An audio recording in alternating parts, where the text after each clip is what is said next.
Having gained a greater perspective today on the scope and complexity of youth substance use, this panel will provide insights into how we move from statistics to solutions. Our experts will consider prevention as well as treatment strategies that are geared towards today's youth.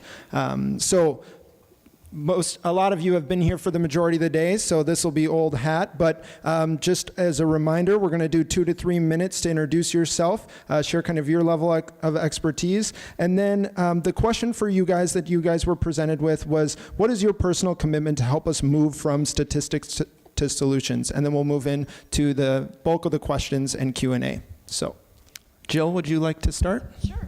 I was trying to tweet and, do too many things at once.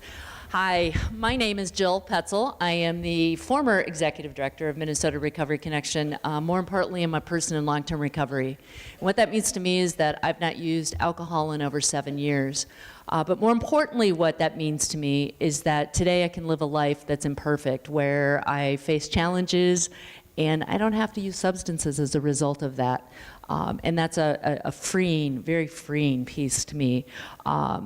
I am also a strong, I would say, passionate advocate for the recovery community and thinking about the fact that there are multiple pathways to recovery. There's no one way to recover. I am the product of a 12-step program. There are medication-assisted treatment programs that are also incredibly successful. There's yoga. There's many, many ways to recover. And so that's one of the key messages I try to talk about as I'm out in public. Hi, my name is Chris Johnson. I'm an emergency medicine doctor by training, now working with Allina Health. I became involved in the problem of prescription opiate addiction through my years at Methodist Hospital, seeing patient after patient come into my emergency department, sometimes with chronic pain exacerbation, sometimes overdosing. And that began my investigation to how this problem came about and what we can do about it. Currently, I also serve as one of the board members for the Steve Rumler Hope Foundation. I'm on the board for Physicians for Responsible Opioid Prescribing. I am chair of the Department of Human Services Opioid Prescribing Work Group.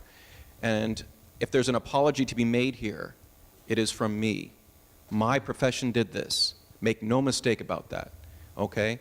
The reason we're having these talks now, and the reason you saw Paul Ryan on the TV this morning, and the reason you saw CNN last night, is the medical profession did this. We have had problems with substances before, but you didn't have 19,000 Americans dying in 1 year, 2014, without a change in the culture around pain medicine and prescribing, and that came from my group. And so my challenge in what I've been lecturing on this for years is to try and change the culture of my profession, change the accountability of my profession. And that is what I'm actively involved in with these organizations. And if I were to give one take-home message to all of you as the patient, it is one big message. Pills are not safe. They are bleached white. They look like a wedding dress or a snowfall. Okay? You think they're different from black tar heroin, but they're not. The chemical structure of these, and that's all your brain receptors care about, is what the chemical structure is. They bind the same receptor. They are just as dangerous. And in case some of you didn't know, heroin is used around the world as a medicine. They don't call it heroin, they call it by its chemical name, diacetylmorphine. If you are in the United Kingdom and you get a kidney stone and you go to the hospital, you're going to get 2-diamorph. We give Dilaudid here, but that just emphasizes that anyone who makes this distinction, well, there's opioids in heroin, no. It's all the same, and every brain is at risk, so we need to reduce exposure. Thanks. Can we applaud those? Yeah, absolutely. Hi everyone, my name is Judy Hansen. I'm the Chemical Health Coordinator for Wayzata Public Schools. Thank you for staying. Really, thank you for that. I've been in my field for about 33 years now, and I would say about most of that has been in schools, for which I'm very grateful for. I started off my career in the correctional field and did some probation work. I worked in a federal prison. I worked in some correctional facilities for youth. When I got into schools, I felt that was my niche. I felt at home in schools because I could feel just that connection with youth. And when I thought a little bit today about when I saw our question is, what's your personal commitment? it's the continuous learning I get from children. It's remarkable every day. And I think the other thing I think about, when you've been in this field for so long, you have to keep going back and thinking about why you do this and how you can get better. And one of the things that is so important to me, and as counselors and social workers and doctors, I know you'll appreciate this, is just how to listen. I think that's so important, and I think we forget how to listen. We're so worried about what we're going to say next, we don't listen to kids. And that was a big revelation for me years ago. And it's about just sitting down one-to-one and hearing what they have to say. So that's been my personal commitment. Every year I try to attach my professional commitment with a personal one, job-related, and that's been really helpful for me. But I love just sitting down and working with our youth. I also teach at Metropolitan State University, which gives me that other side of things. So again, though, I'm the student because I learn, again, from my students. And with that, thank you. Thanks, Judy. I think you know me by now, Patrice Salmieri, the director of the Step Up program at Augsburg College, the largest residential collegiate recovery program in the nation. I'm so passionate about this. I could sing, I could dance, I could tell you all about it. I'm glad you stayed here. My personal commitment is to listen to young people, and that's one of the voices that are missing here on all these panels. We don't have youth here. There's many other voices missing as far as cultural competencies and ethnic diversities and the LGBT population, but young people, that's where it's at. Our young addicts, our young recovering people who their stories was going to change the world. I said before, they are the most creative and brilliant people I've ever met in my life, and I will continue to work with them until I die, probably. So.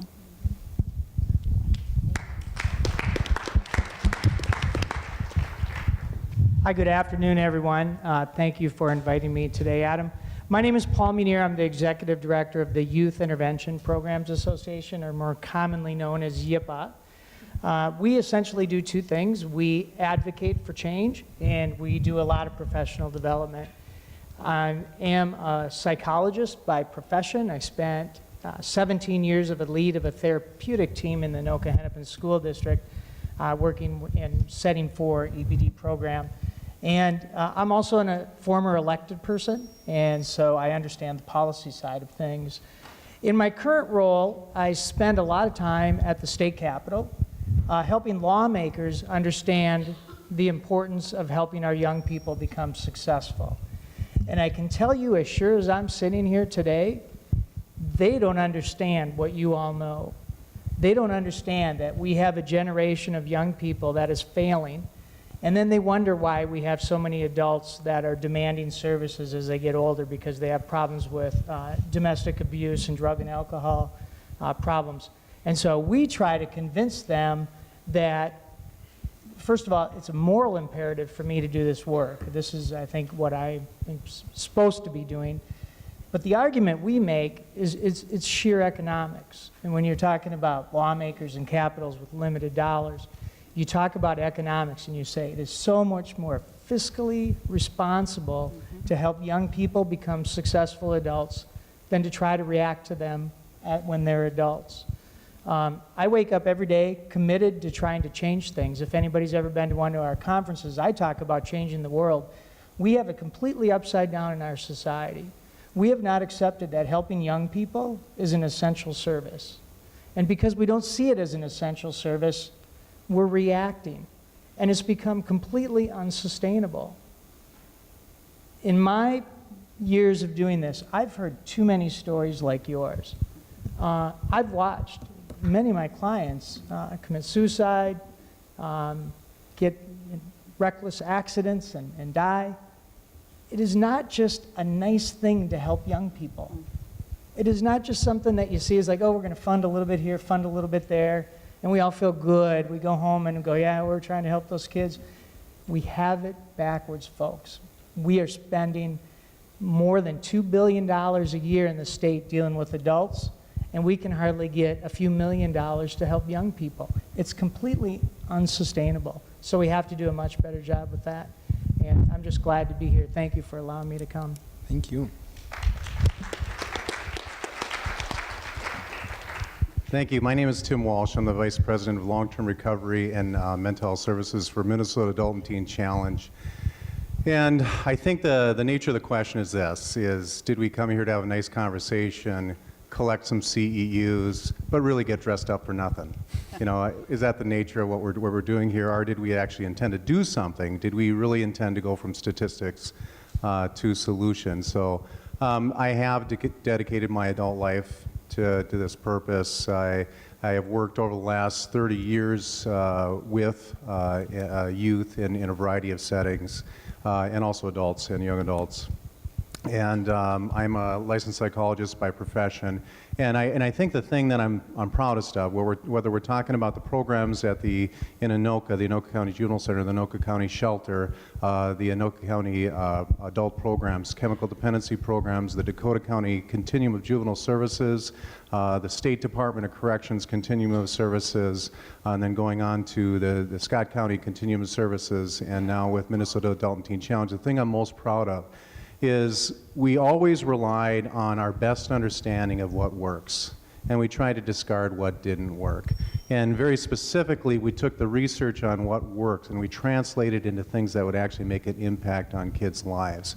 And we saw that in every one of those programs again and again and again, and what I'm proud to say is all of those programs are still intact after all these years, because we had a solid foundation of evidence. We had a solid foundation of commitment and compassion towards kids. We built it up with a solid foundation. Upon that solid foundation of staff with a real commitment. And so I have dedicated my life, and I intend to continue to dedicate my life to that very purpose and that mission.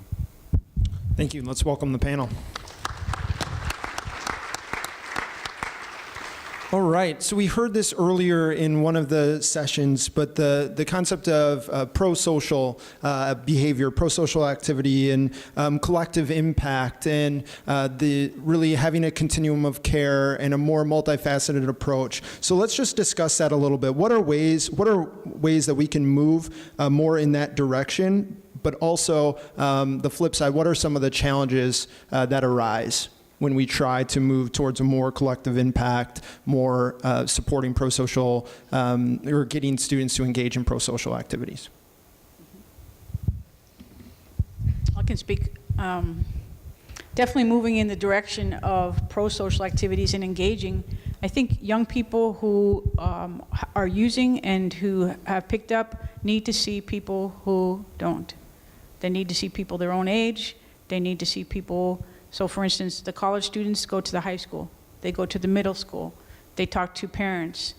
You need to see somebody who looks like you so that you can model your behavior after that. We also have missing some of the recreational and sports environments here, some of the arts, some of the musical things that people can be involved in. As you said, your son was a musician. That's very common. I said they're most creative people. They're artists, they're musicians, that get them involved in those kind of activities. Collective impact right now is one of the big words that we're using to talk about how to collaborate and how not to duplicate services, but how to continue to build on what we already have. That's something in the district that I work in that we work earnestly and honestly on with a number of different agencies and other school districts as well. But I wanted to bring this back more into the own environment that I work in daily, and that's with students. And I often love to just look at other structures that high schools are doing. What are their policies? What are their regulations? How do they discipline kids? What opportunities do they take to teach? And it's really interesting when you look at that model from building to building. And there are some great innovators out there really doing great things with kids. And then there's still the mindsets of heavy, heavy discipline. You know, and where's that balance and where's that opportunity? This is the first year we've had an in-school suspension Otherwise, it was a lot of out of days for kids, which we all know serves no purpose. It gives them more using time, and especially kids that are being suspended for on-campus use. Duh. That makes no sense at all, but schools continue to do it. So this is our first year with an in-school suspension time and trying to really utilize that time. Not just you're in there away from your population, but let's learn. Let's talk. Let's think about your choices. Let's think about accountability, responsibility, and change. And so I said I'm bringing more of that personal piece into it because in the environment I come from. But I would just love for all of our schools to take a look at models that really instill that piece of personal responsibility, yet there is a blend of some consequences as well. This is an interesting question. I don't work with youth, but I think that one of the things that I find incredibly important is that those of us in recovery need to tell our stories and be models for young people, for parents to tell their stories of both the negative stories, but also stories of how youth found recovery. We need to show people that recovery can and does work, and there is tremendous hope. You can still have fun. And be a part of that. And I think one of the things Minnesota has lost, unfortunately, we used to have 12 recovery schools. We have 2 now, and they're struggling. Oh, 4 now? Okay, sorry, I thought it was 2. 4. We don't have enough. Let's just put it that way, because these kids are going back to high-use environments. And so we have to be able to wrap around these kids as an early intervention, as a possibility for prevention for kids who have the high chances of becoming addicted, that this is a place they can go and be part of a community that can give them hope. As an emergency medicine doctor, I'm not a provider of longitudinal care, so I don't see patients. I don't see pediatrics on an ongoing basis and know all the challenges in their family life. But I do know this from my work in healthcare and also in my work with the chronic pain program at ICSI, the Institute for Clinical Systems Improvement, is patients' pain and a patient's things like mental illness. It comes from the very fabric of their lives. It is not just the product of like one injury here or there.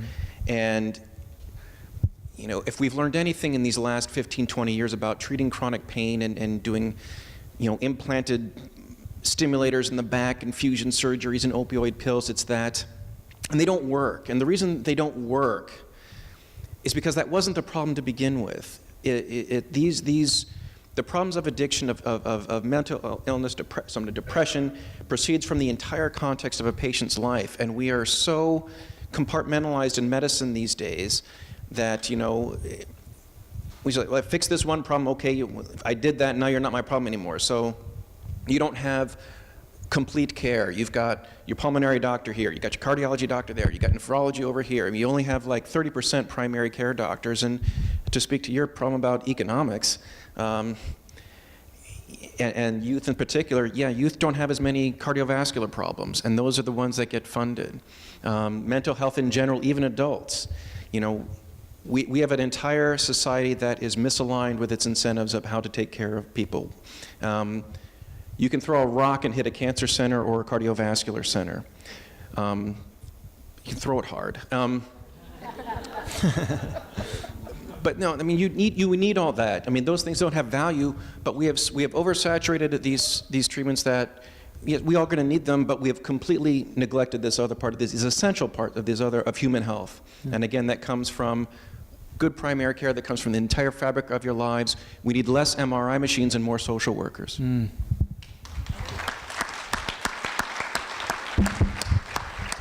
I know 20% of the audience really liked that, because 20% of the audience is social workers today, so they really like that statement there. Data says they help more. They do. Well, and to add to that, I think we have to stop treating children as adults. So what works for adults doesn't work for children. It's the same with mental health. It's the same with addiction.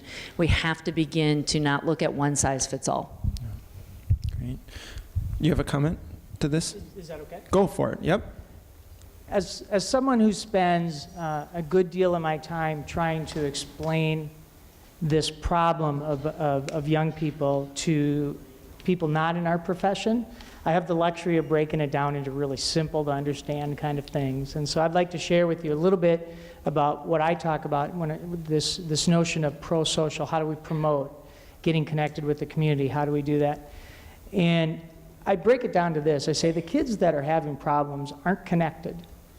And I know there's more technical ways and there's more psychological terms we could use to describe this, but they're feeling left out. They're feeling disconnected. And if they're not connected, they either withdraw or they rebel. And we see that over and over and over again.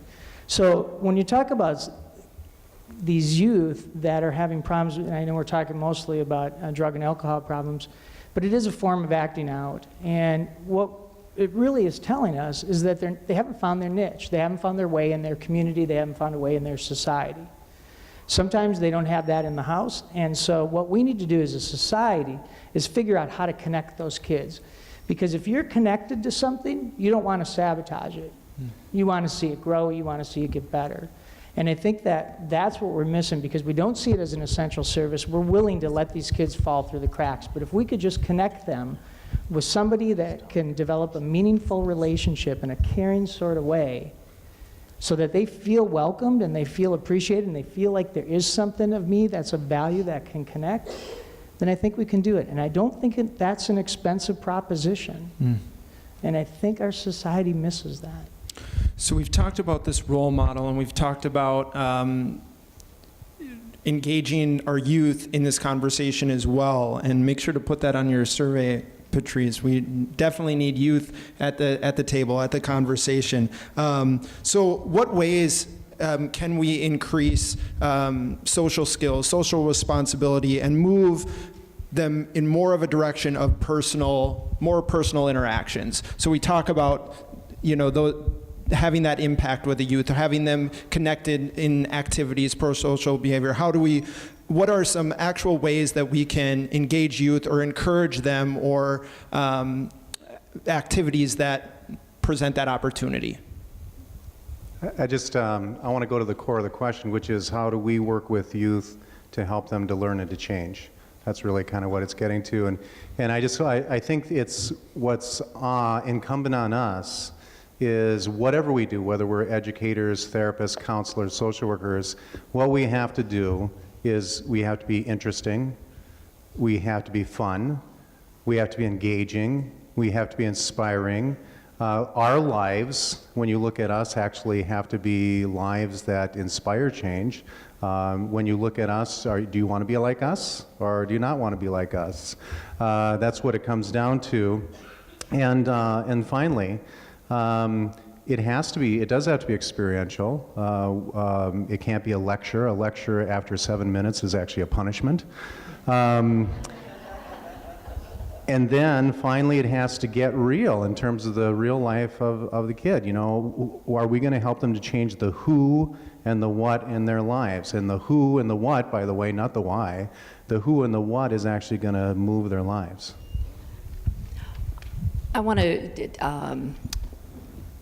I am someone who is in long-term recovery. I look back on my childhood and I recognize a lot of things that would point towards the fact that I was going to be an addict. And there's a lot of science out there that would suggest that you can identify very early in a young person some of the key sort of principles or the key issues in their lives that would potentially be a sign that they could become addicted to drugs and alcohol. It is a disease. I want to remind people that this is not a behavioral issue. This is a disease. That not every kid that uses drugs, not every kid that drinks alcohol, not every adult that uses drugs becomes an addict.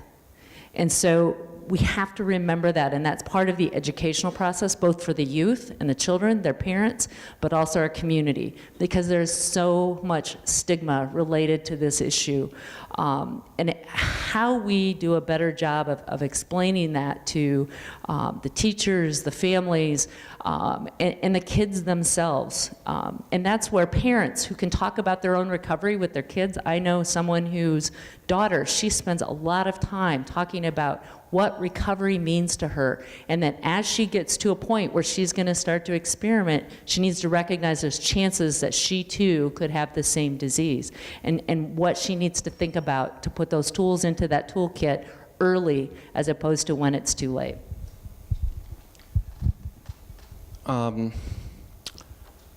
Speaking to the disease model, as a medical professional, and I missed some of the earlier talk this morning. I was here since lunch and heard the afternoon talk. I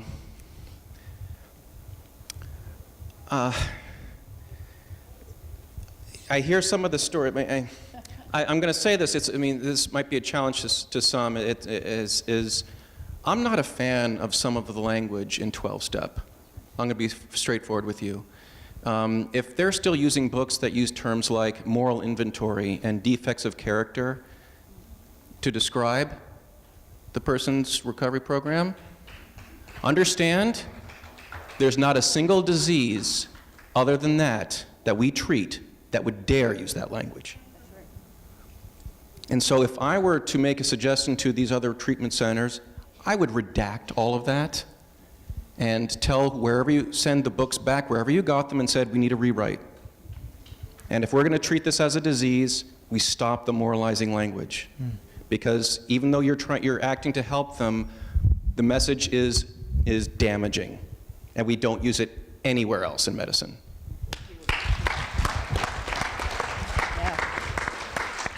I wholeheartedly agree, doctor. Thank you so much. And it goes even further than that, the language that we use. What if we decided to call drug courts recovery courts? Because isn't that their purpose, right? What if we decide to take the language of relapse and say return to use? Because relapse really is a moral word, right? What if instead of calling people alcoholics and addicts, we refer to them as a person with a substance use disorder? We need to change the language we're using. It's stigmatizing. It presents bias. There's a great article by John Kelly. He talks about using the word clean or dirty for UA. I think it's called Don't Talk Dirty is the name of it. If you haven't read it, excellent. William White also speaks to this all the time on his blogs about the language of recovery, just like people introducing themselves as people in long-term recovery. I'm not an alcoholic addict, I'm a person in long-term recovery. And for me, that means whatever it means for you, you know? Yeah, that's one of the things. Stop introducing yourself as I'm an addict, okay? If it is a disease, what other disease do you introduce yourself as that disease? I'm Crohn's disease. I'm an abdominal aneurysm. I mean, it's demeaning that is like how you define yourself. You are a person who struggles with bipolar, or we still use this demeaning categories in language, even in the recovery process. And if we really are serious about change, that has to change. You're a person. This panel has gone rogue. Right. So Yep. We have. I was about to rein it in, but I want to hear from you. Not have sat beside No, each other. it's all right. I did want to change gears just a little bit. Yeah. The judge this morning mentioned paper tiger. And I didn't know how many people in here knew what he was referring about. How many do? Excellent. For those of you that don't yet, this is something that impacted me on a personal level this year that is phenomenal. You need to view Paper Tigers, the documentary that came out this year. And once you do, it will just change the way, or not. I'm not going to, no, I won't insinuate that it will, because I think many of you are already there. It refuels that fire, that passion just comes back about how we want to work and interact with youth. It's available, if you just Google Paper Tigers, you'll find it. You have to purchase it. Our school district owns it. If anybody wants to set up a viewing, we would be glad to do that. It's 102 minutes worth your while to sit and watch how Walla Walla, Washington transformed their alternative school. It's unbelievable. There's a follow-up film called Resilience, which is a really important second piece to that coming out in September. But we brought many people together in our community to see that. And it can serve as an impetus to just start moving again. If you feel like you're stuck, or if communities are stuck, it just relights and rekindles that fire and can provide direction. As we pass the mic down to Tim, we did go rogue a little bit, but in the core of the question of looking at what are ways that we can increase, student impact, or let me get the social skills and moving to more impactful conversations, we talk about change of language. We talk about destigmatizing. We talk about activities. Those types of, I remember I went to a few viewings of that Bully movie, and that changed a lot of people's perspective. I remember talking to people for almost hours after talking to kids that had been there at the movie theater, and they were sharing about experiences where they had been bullied, and other kids talking about themselves being bullied. So having events like that, documentaries, movies that generate the conversation and move towards that really do help us move forward. Tim. I feel a little like I'm giving a counterpoint here, and we're going to enter into debate, but I just wanted to bring in, so as it relates to programs that use 12 steps or 12-step recovery models and so on, or use the integration of spiritual principles into what they do, what I tie into, yes, I absolutely agree that we should frame it within more positive psychology and also within a motivational model, and we shouldn't be necessarily moralizing to our clients. However, what we're finding out through neurocognitive science is that the spiritual practices that Chris was starting to talk about earlier are very powerful. If you adopt spiritual principles within your life and you adopt spiritual practices, those are supported by science. Those do actually transform your brain over time. That's what he was talking about with neuroplasticity. I would add to meditation and prayer, I would add spiritual practices such as savoring, look that one up, savoring, gratitude and thanks, praise and worship, solitude, compassionate service. Here's another one to look up, hiddenness. And then also, I would even go further, ecstatic experiences. I think that spiritual principles and spiritual practices can be a spiritual program that can transform people's lives. Not only can it, we've seen it thousands upon thousands of times. So, and that is something our clients choose, not something that we impose upon them. Thank you. All right, so I'm going to go rogue a little bit because I realize these last two questions kind of sound the same. So we're going to move into the text-in question portion because each panel we've had probably a ton of questions that don't get to. So we're going to get to as many questions here as we can. This question is for Chris. Can you please comment on the intent and teeth with the opioid prescribing improvements and monitoring program?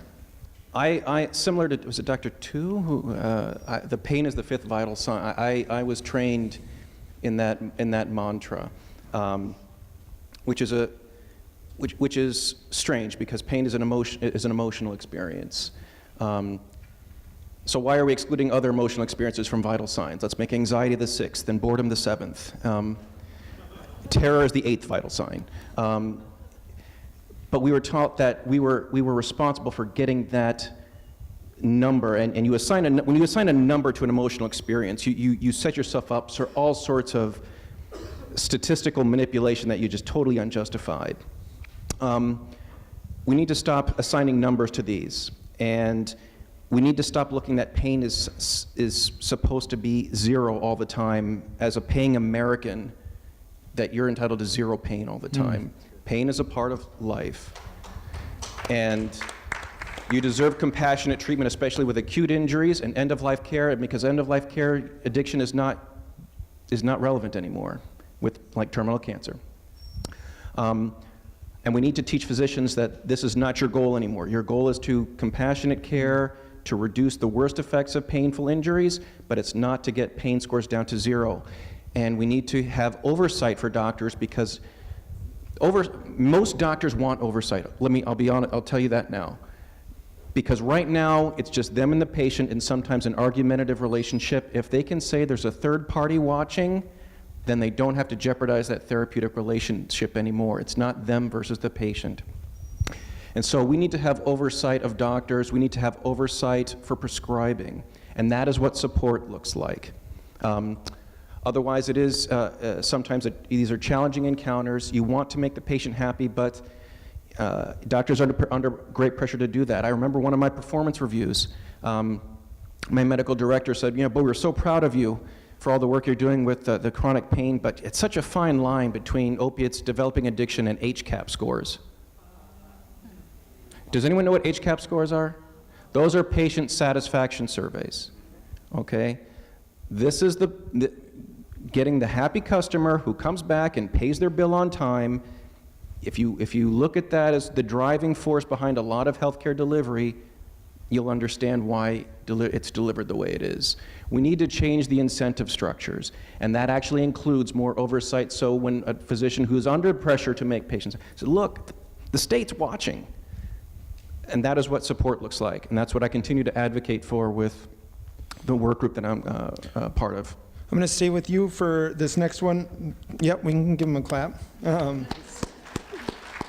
What about, so you talked about doctor education. What about patient education on other methods of pain control other than opioid use so they can self-advocate?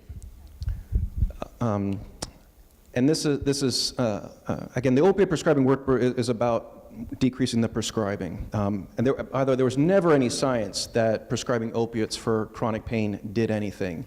There has been no studies showing that those were safe and effective in the long term. So you're kind of pushing in an open door. It's not our job to disprove it. It was never proven. But my work with the Institute for Clinical Systems Improvement, or ICSI, and we're publishing our chronic pain document very shortly, the research is very clear. What helps for chronic pain are more psychological tools for relaxation, a more therapeutic relationship with their provider, with their physicians, with exercise and multimodal therapies that engage the patient. And here's where I also will point the finger at my own profession again. For too long, we have told you, go see what the doctor at so-and-so clinic can do for you, where you are not made an agent for your own health care. That almost always fails. Being a passive recipient of care, which includes just taking a pill or having some, implant this, implant that. There's never been good data that says that works long term. So what I would advise to patients is this: there's no evidence that these medicines are going to work long term. The best help for you is to regain agency of your health, remain active in your life. Exercise is always good. In fact, exercise and therapy with sometimes with a counselor, with your physician, those are good for almost everything. Mental health, depression, all that. So that is what I would tell patients. Thank you. This next question is with regards to having a role model that demonstrates pro-social behaviors and is relatable was brought up as a strategy to support the upcoming youth generations. How is this being done across cultures? I'm not touching that one. Hot potato begins. Not very well. Yeah. I'll Or say is that. it? Yeah. I think some of the things, anybody see the Super Bowl commercial about heroin? Yeah. Okay, disgusting, right? Disgusting. Our students were appalled by that. How can we put media out there that is significant, that speaks to young people, that includes cultural, ethnic diversity? We need to do a better job. We're not doing the job right now very well.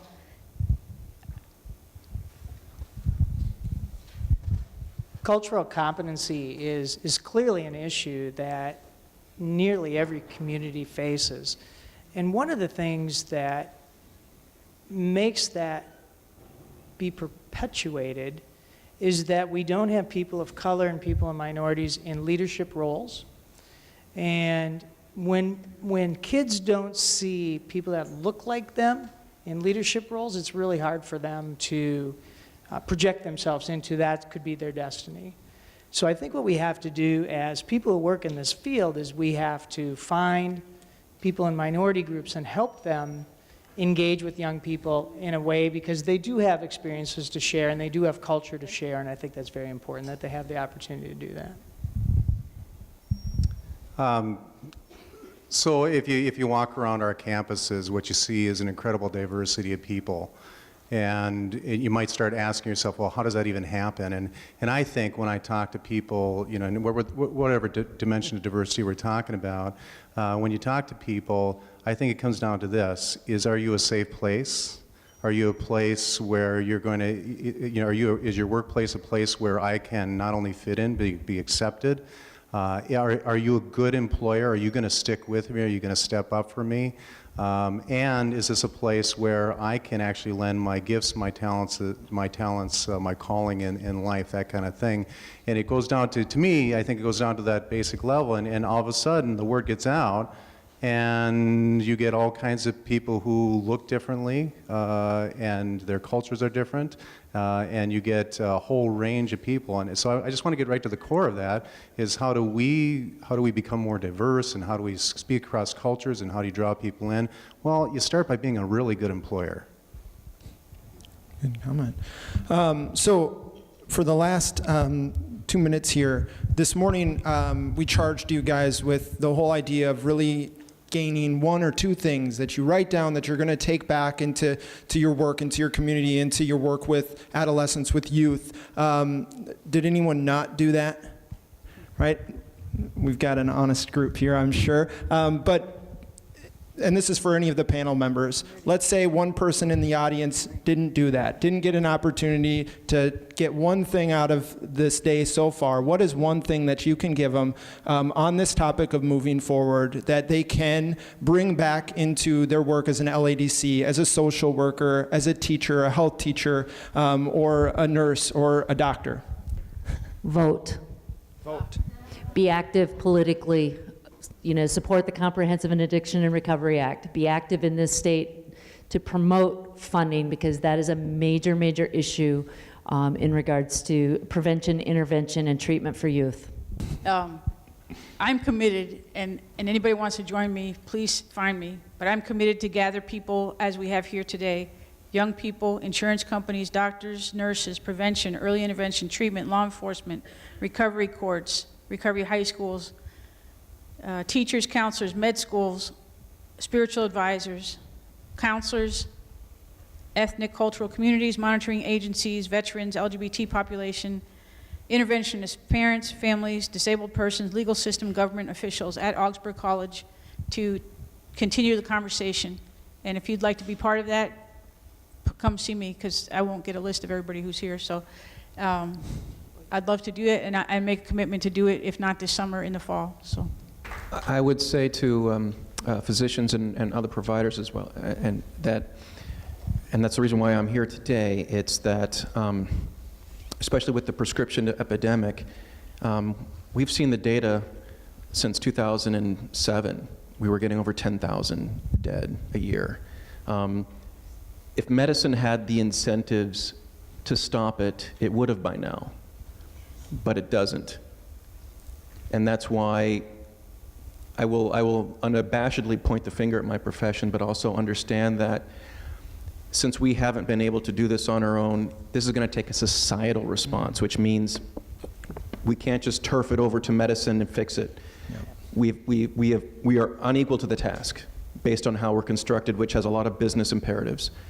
This is why society has to get involved. That is political leaders, community outreach, families, in partnership with medicine, but it has to be a cultural and a societal change. Anyone else? I think I can paraphrase in a short phrase. It is, how redundant was that? It is no longer good enough to be a good youth worker. You have to be a good advocate for youth work. Society has got to change, and I tell you, it is ripe for change. People are catching on that things are broken. We see it with young people, we see it with Black Lives Matter. There's a lot of unrest in society, and it's because our kids aren't being treated well, and it's creating a lot of societal problems. Thank you. Almost certainly, we all work in systems and bureaucracies, and I got to tell you, in my experience, when a bureaucracy doesn't want to change, when an organization doesn't change, it says, we don't have time, we don't have money, the rules or the policies or the procedures or the laws don't allow for that. And so what I want to challenge you to become is bureaucratic ninjas. And what I mean by that is you got to know where the money's at, and you got to know the rules better than they do, and you got to work within your organization, and you got to be able to work your organization towards these solutions, and you got to get good at it. So my 2 words, bureaucratic ninja. Perfect. I have the last word, but it's not the least. I challenge everyone, too, as far as a commitment to work with every aspects of the continuum, from prevention all the way through. Don't isolate yourself to your specialty. Learn, grow, and understand that you need prevention all the way through the other parts of the continuum. It's so important. Thank you. Let's give our panel a hand.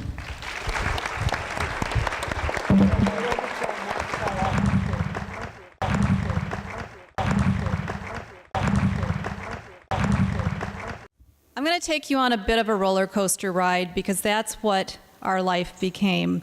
And I wish I could take all of the key points. I'm going to try to take some of the things that everybody's talked about and wrap it in here. In 1988, I married my college sweetheart. I married the guy that swept me off my feet freshman year.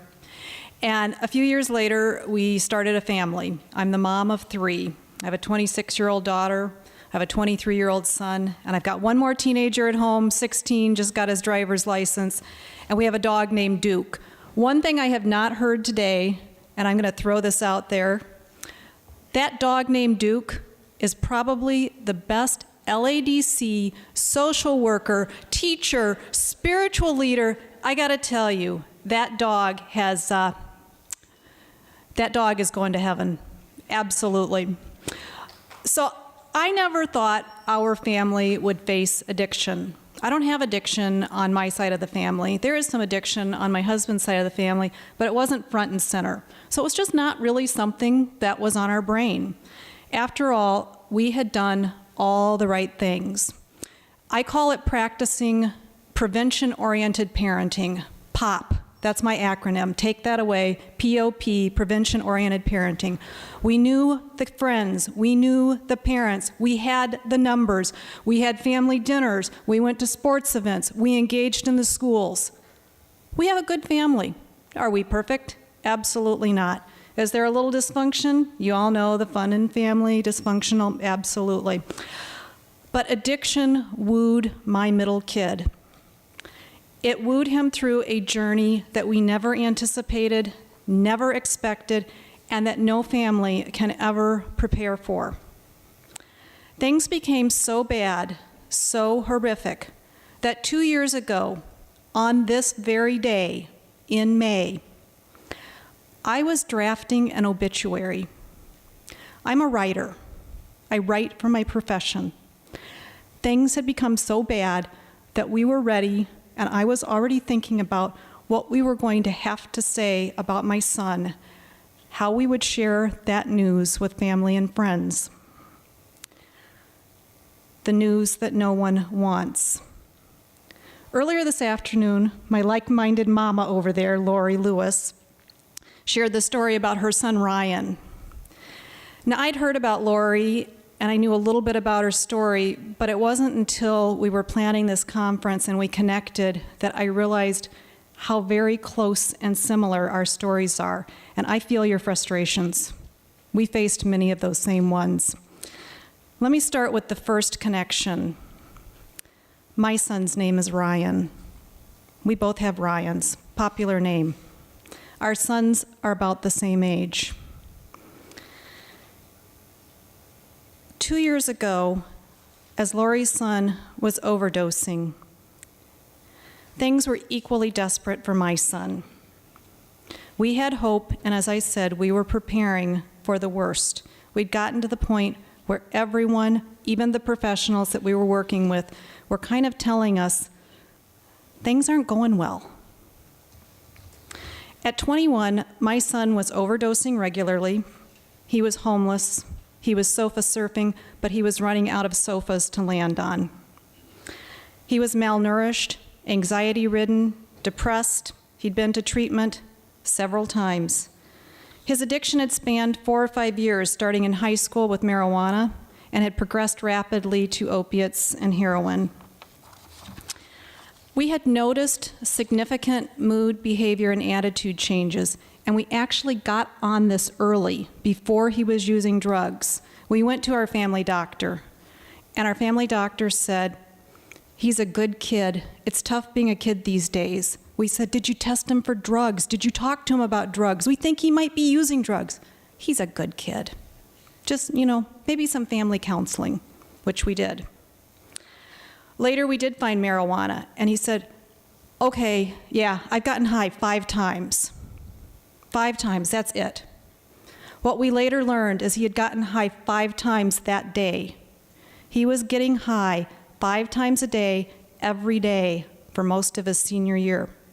Our smart, popular, happy, outgoing, athletic kid was deep in addiction. He barely graduated from high school, and this is the kid that had 34s on his ACTs, captain of the tennis team, took multivariable calculus as a junior at the University of Minnesota. This did not have to do with making stupid decisions.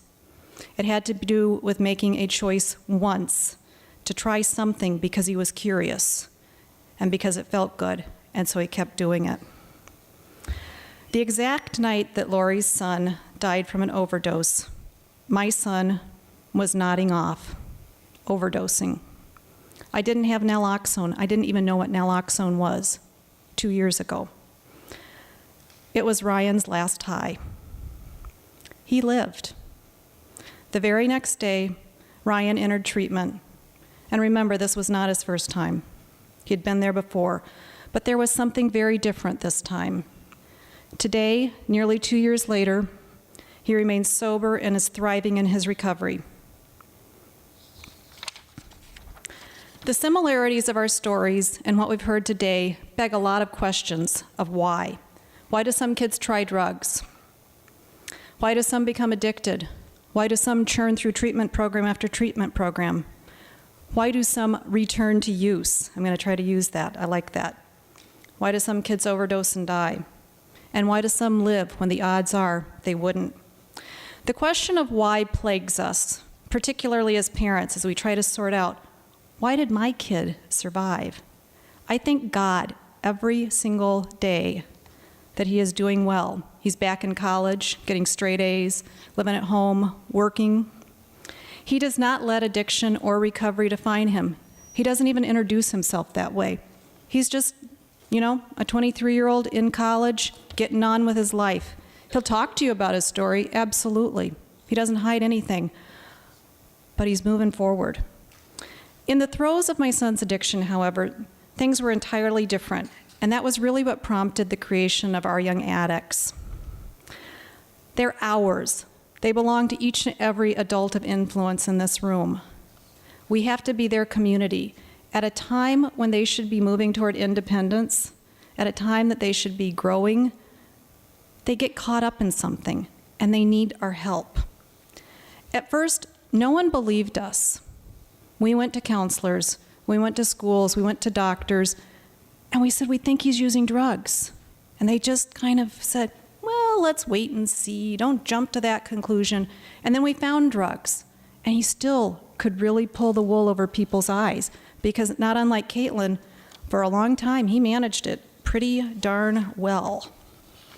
Well, ultimately, he went to college for 5 days, because on that 5th day, he ended up passed out in the snow, sub-zero degree temperatures, landed in the ER and detox.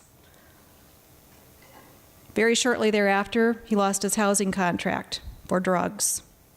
Finally, people were seeing what we had seen. Finally, people were listening. He went on to become homeless. He lived over at the University of Minnesota. Everyone thought he was a student, kid with a backpack and a hoodie. He wasn't enrolled there. He was just surviving there. We reached out to him every single day, whether he wanted us to or not.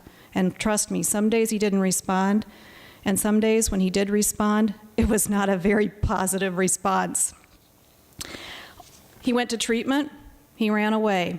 He was homeless, he'd come home, he'd run away, he'd go to treatment, he'd come home, he'd run away, cycle after cycle. Two of the questions that I hear a lot: what was it that got him help? I ask that question. I would ask every family, how did you get your kid to treatment? How did you get them to say they would do it? You just keep trying. What finally, for him, was a relapse. And it wasn't the first relapse, but it was a relapse that hit hard and came fast. And when he finally went back, he didn't want to go back again. I don't know what it was about that time, and I can't keep trying to figure that out. I have to focus on the future. I have to focus on what's happening now and what can happen. When Chris was talking about becoming mindful and about embracing spirituality, I thought long and hard about that because I too began to embrace that. In the midst of the addiction, I started writing, I started speaking, I started immersing myself in all things addiction, treatment, and recovery because I desperately wanted to understand and I wanted to be able to make a difference. In fact, at one point, my husband joked and he said, "Quit using motivational interviewing on me. What do you think you are, at LADC?" And I said, "No, but it's this great way of thinking about things, and it's this." I just used it as a learning opportunity. So through a whole lot of social interaction, my little moniker, Our Young Addicts, our community, connected with Know the Truth. And for a long time, we were just social media buddies. We didn't know each other, we hadn't met, we hadn't spoken. And it was a couple years later, after quite a bit of interaction online, that Adam and I met face to face in my classroom at Metro State. And I said, "I'm Midwestern Mama." And he's like, "You are?" And I said, "Yes." And we started talking about the possibilities. And if there's one thing, and I'm going to wrap up here because I know we're short on time, keep the possibilities in mind. There is no one way. There is no one path to recovery. There is no one solution. There is no one answer. So to all of you in the audience, all of our professionals, let me speak on behalf of parents, families, and kids. Please include us in the solutions. Please include us in the conversations. Please listen to what we have to share. We know our kids inside and out. They are a part of us. And please understand, this is chaos. We are there to help. That's what parents do. And so, yes, we get that fine line between enabling and support a little bit mixed up, and it's open to interpretation. But boy, oh boy, we hold the code to what's actually going to work ultimately. My last piece that I want to leave you with, and some of our speakers started to talk about this, we need you to know each other. One of the biggest frustrations, and Lori, I know you can agree with this, is pros would do their job and do it well. We worked with some fabulous ones, and then they'd say, "Well, you also need to look into this." Where? How do I find that? "Oh, I don't know." I remember one saying something about doing some psychological testing. Where? And the answer was, "Well, try the U." Can you imagine calling the U up and saying, "I need to get some psychological testing for my kid"? First question was, "Well, who referred us?" And you're like, "Well," and they'd say, "Well, why don't you send that referral over?" Well, it was just a verbal. You know, the phone numbers, the waiting, logging onto the internet, even putting in simple search terms like Minnesota treatment, you'd get someplace in California or someplace in Mexico. And you're like, I'm trying to find something here in my neighborhood. So we really need everyone in this room to get to know each other, because do your part and then refer us to the next person and the next person and the next person until we get to the right person or the combination of people that can help us through this. So I'm going to wrap up. And as I said, July marks 2 years sober for my son. I could not be more committed to sharing the experiences, the resources, and offering hope. This can and will. There are better days ahead. And you are, all of you are part of our solution. So thank you very much for being with us today and for letting me share my story. Share my story. Share my story. Share my story. Share my story. Share my story. Share my story. Share my story. Share my story.